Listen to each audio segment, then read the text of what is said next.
Assalomu alaykum. Zamonaviy Xorazm tandir obunachilari. Xudo xolosayna 4 yil birinchi tandirimiz 19-oktyabr. Azam bilan Atanbek Murat bilan.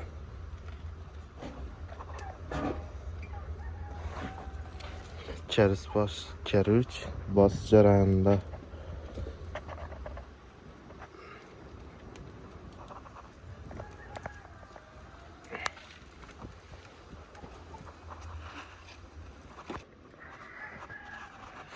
Ya, simburgu belli her katanda.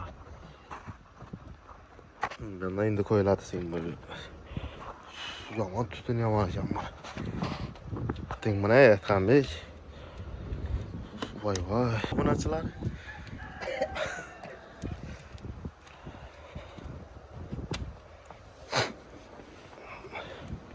Atanbek bir keruchdan keyin ne ulladı?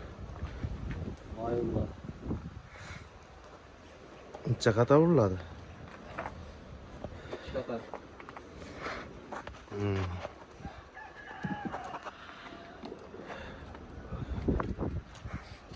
Ne, layla tayyorlab qo'yib qo'yibdilar.